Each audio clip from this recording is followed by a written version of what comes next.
ಇಷ್ಟ ದಿನ ಮಾಡಿದೆ ಬಾಡಿಗೆ ರೆಸ್ಟು, ಈಗ ನನ್ ಕೈ ಆಯ್ತು ವರ್ಷು. ನಾನು ನೋವು ಅನ್ಭವಿಸೋದರಲ್ಲಿ ಫುಲ್ ಎಕ್ಸ್ಪರ್ಟ್. ಅಯ್ಯೋ ಅದನ್ನ ಬಿಟ್ಟಾಕ್ರಿ. ಒಂದ್ ಮ್ಯಾಟ್ರ್ ಹೇಳ, ಇವತ್ತು ನಂಗೆ 3 ತಿಂಗಳು ಅದಲ್ಲ 3 ತಿಂಗಳದು ಆನಿವರ್ಸರಿ. ಅಂದ್ರೆ ಆಕ್ಸಿಡೆಂಟ್ ಆಗಿ 3 months ಆಯ್ತು. Congratulation brother. ಈ 3 ತಿಂಗಳ ಕಾಲ ನನ್ ಜರ್ನಿ ಹೆಂಗಿತ್ತು ಗೊತ್ತಾ? ಹೆಣದ ತರ ಸ್ಟ್ರಕ್ಚರಲ್ ಕರ್ಕೊಂಡು ಹೋಗೋರು ಆಪ್ಷನ್ನೇ ಇರ್ಲಿಲ್ಲ. ಕೈ ಕಾಲು ಎಲ್ಲ ಕುಯ್ದಾಕಿದ್ರು. ಫುಲ್ಲು ಬೆಡ್ ಎಂಡ್ ಆದೆ. 1 by 1 ಫಿಸಿಯೋಥೆರಪಿಯಿಂದ ವಾಕರ್ ಟು ವಾಕರ್ ಶಿಫ್ಟ್ ಆದೆ. ಈಗ 3 ತಿಂಗಳಾದ್ಮೇಲೆ ಈಗ ಕಾನ್ಫಿಡೆಂಟ್ ಆಗಿ ನನ್ ಕಾಲ್ ಮೇಲೆ ನಾನೇ ನಿಂತ್ಕೊಂಡು ಆರಾಮಾಗಿ ವಾಕ್ ಕೂಡ ಮಾಡ್ತಾ ಇದ್ದೀನಿ. ಎಲ್ಲ ಗಾಯಗಳು ತುಂಬಾ ಚೆನ್ನಾಗಿ ಹೀಲ್ ಆಗ್ತಾ ಇದೆ. 3 ತಿಂಗಳು ಹೆಂಗ್ ಕಳ್ದೋಯ್ತು ಅಂತಾನೆ ಗೊತ್ತಿಲ್ಲ. ಇಷ್ಟೊಂದೆಲ್ಲ ಹುಷಾರಾಗೋದಕ್ಕೆ ಕಾರಣ ಏನ್ ಗೊತ್ತಾ? ಒಂದು ಡಾಕ್ಟರ್ ಕೈಗುಣ, ನಮ್ಮ ಅಪ್ಪ ಅಮ್ಮನ ಆಶೀರ್ವಾದ, ಮೂಕ ಪ್ರಾಣಿಗಳ ಆಶೀರ್ವಾದ, ಅಫ್ ಕೋರ್ಸ್ ನಿಮ್ಮೆಲ್ಲರ ಆಶೀರ್ವಾದ, ಜೊತೆಗೆ ನನ್ ವಿಲ್ ಪವರ್ ಮತ್ತೆ ಕಾನ್ಫಿಡೆನ್ಸ್. ಕ್ಲಾಪ್ಸ್ ಹೊಡ್ರಿ, ಸುಮ್ಮನೆ ಕೂತಿರಲ್ಲ. ಬೆಳಗ್ಗೆ ಸಿಂಗಾರ ಮಾಡ್ಕೊಂಡು ಎಲ್ಲಿಗೆ ಹೋಗ್ತಾ ಇದ್ದೀನಿ ಅಂತಾನ? ಆಸ್ಪತ್ರೆಗೆ ಹೋಗ್ಬೇಕಲ್ಲ. ಪೇಷಂಟ್ ತರ ನಾವಾಗ ಕಾಯ್ತದೆ. ನೀಟಾಗಿ ರೆಡಿಯಾಗಿ ಸೆಂಟ್ ಗಿಂಟೆಲ್ಲ ಹಾಕೊಂಡು ಆಸ್ಪತ್ರೆಗೆ ಹೋಗ್ಬೇಕು. ನಾನ್ ಸ್ನಾನ ಮಾಡ್ತೀನಿ, ಆದ್ರೂ ಸೆಂಟ್ ಹಾಕೊಂಡು ಹೋಯ್ತೀನಿ.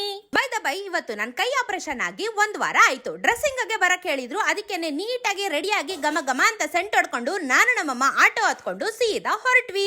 ಇಸಿನ ಆಟೋದಲ್ಲಿ ಕೂತ್ಕೋಬೇಕಾದ್ರೂ ತುಂಬಾ ಕಷ್ಟ ಆಗ್ತಿತ್ತು. ನನ್ನ ಮಂಡಿ ಕೂಡ ಮಾಡ್ಸಕ್ ಆಗ್ತಾ ಇರ್ಲಿಲ್ಲ. ಆದ್ರೆ ಈಗ ಎಷ್ಟು ಚೆನ್ನಾಗಿ ನನ್ನ ಕಾಲು ಆಗಿದೆ ಅಂತ ಅಂದ್ರೆ, ನೀಟಾಗಿ ಆರಾಮಾಗಿ ಆಟೋದಲ್ಲಿ ಕಾಲ್ನ ಹಿಂಗೆ ನೀಟಾಗಿ ಫೋಲ್ಡ್ ಮಾಡ್ಕೊಂಡು ಕೂತ್ಕೊಂಡು ಹೋಗ್ಬೋದು. ಎಷ್ಟು ಬೇಗ ಇಂಪ್ರೂವೈಸ್ ಆಗಿದೆ ಅಲ್ಲ. ಇದಕ್ಕೆ ಕಾರಣ ಫಿಸಿಯೋಥೆರಪಿ. ಬಂತು ನೋಡಿ ನಮ್ಮತ್ತೆ ಮನೆ. ಸೀದಾ ಹೋದೆ, ವೀಲ್ ಚೇರ್ ಎಲ್ಲ ಹೋದೆ, ಚಾನ್ಸೇ ಇಲ್ಲ, ನಡ್ಕೊಂಡು ಆರಾಮಾಗಿ ಹೋದೆ. ಇನ್ನು ಡ್ರೆಸ್ಸಿಂಗ್ ರಿಮೂವ್ ಮಾಡ್ತಾ ಇದ್ರು. ಇಲ್ಲಿ ಒಂದು ಶಾಕ್ ನನಗೆ ಕಾದಿತ್ತು. ಆಪರೇಷನ್ ಮಾಡಿದ ಜಾಗದಲ್ಲಿ ಈ ತರ ಬೊಬ್ಬೆಗಳಾಗಿತ್ತು. ಇದು ಏನು ಅಂತ ಕೇಳಿದಾಗ ಬ್ಲಿಸ್ಟರ್ ಅಂತ ಹೇಳಿದ್ರು. ಇದು ಸರ್ಜರಿ ಆದ್ಮೇಲೆ ಬ್ಯಾಂಡೇಜ್ ಇಂದ ಇಲ್ಲ ಅಂದ್ರೆ ಟೇಪ್ ಇಂದ ಅಲರ್ಜಿ ಆಗುತ್ತೆ. ಇದು ಕಾಮನ್, ಇದರಿಂದ ಏನು ಎಫೆಕ್ಟ್ಸ್ ಆಗೋದಿಲ್ಲ, ಆರಾಮಾಗಿರಿ ಅಂತ ಹೇಳಿದ್ರು.